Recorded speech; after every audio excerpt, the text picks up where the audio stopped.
Assalamualaikum warahmatullahi wabarakatuh. Sudah melakukan aktivitas fisik hari ini? Pastinya menggunakan masker, jaga jarak, dan selalu cuci tangan. Kali ini kita akan belajar pengertian kebugaran jasmani. Kebugaran jasmani itu sering disebut dengan kesegaran jasmani atau kesemaptaan jasmani. Kebugaran jasmani sendiri berasal dari bahasa Inggris, yaitu physical fitness.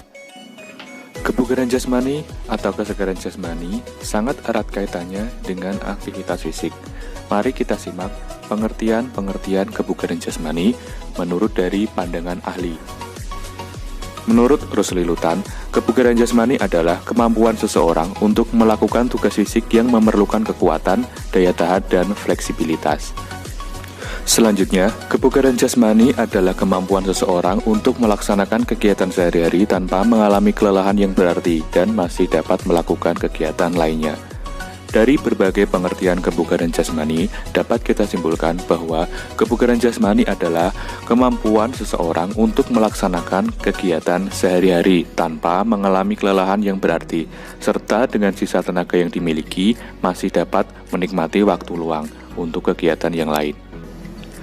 Tingkat kebugaran jasmani seseorang dipengaruhi oleh makanan, usia, jenis kelamin, waktu istirahat, faktor genetika atau keturunan, serta dipengaruhi oleh aktivitas fisik yang dilakukan.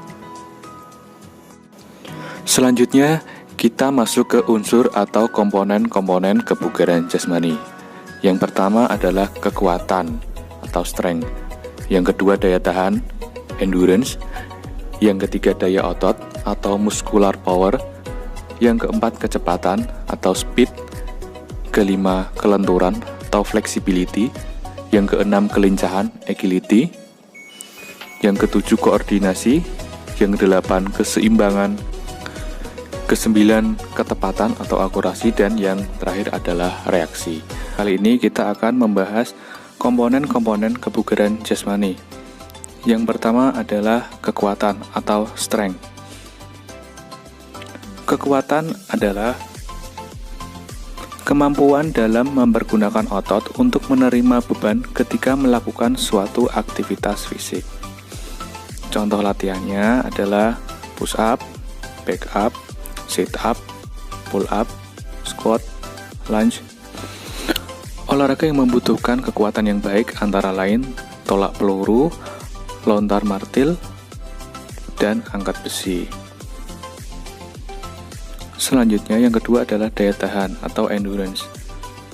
Daya tahan adalah kemampuan tubuh untuk melakukan aktivitas fisik dalam waktu yang relatif lama secara efektif dan efisien.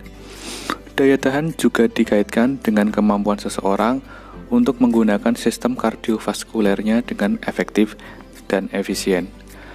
Bentuk-bentuk latihan untuk meningkatkan daya tahan antara lain fartlek, interval training, lari 12 menit, lari 2,4 km, cross country, renang, dan bersepeda. Olahraga yang membutuhkan tingkat daya tahan yang tinggi yaitu lari jarak menengah sampai lari jarak jauh. Yang ketiga adalah muscular power atau daya otot. Daya otot adalah kemampuan seseorang untuk memaksimalkan kekuatan dalam waktu yang sesingkat-singkatnya. Contoh latihannya antara lain vertical jump, front jump, side jump. Daya ledak ini sangat penting ketika seorang atlet akan melakukan start atau tolakan saat melakukan lompat jauh. Selanjutnya, kecepatan atau speed. Kecepatan merupakan kemampuan seseorang dalam melakukan gerakan berkesinambungan dalam waktu yang sesingkat-singkatnya. Kecepatan ini sangat dibutuhkan oleh atlet lari jarak pendek atau seorang sprinter. Yang kelima adalah kelenturan atau flexibility.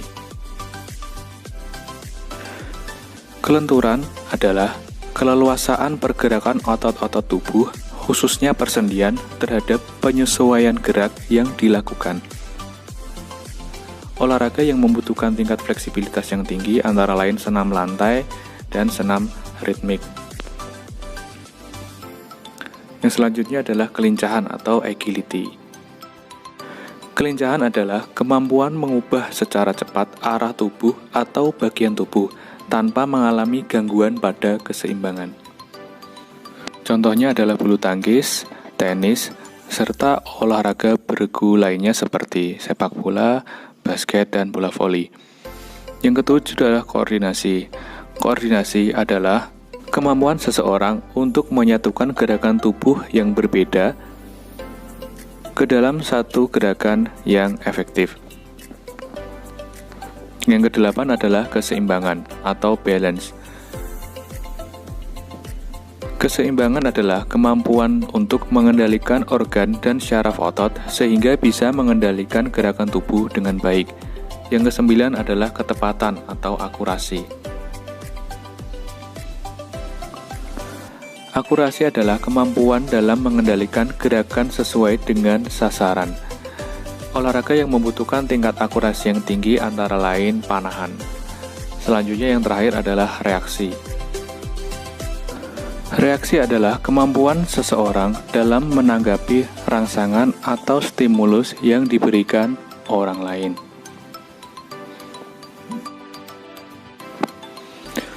Tetap di rumah, pakai masker, selalu jaga jarak aman, dan jangan lupa cuci tangan pakai sabun.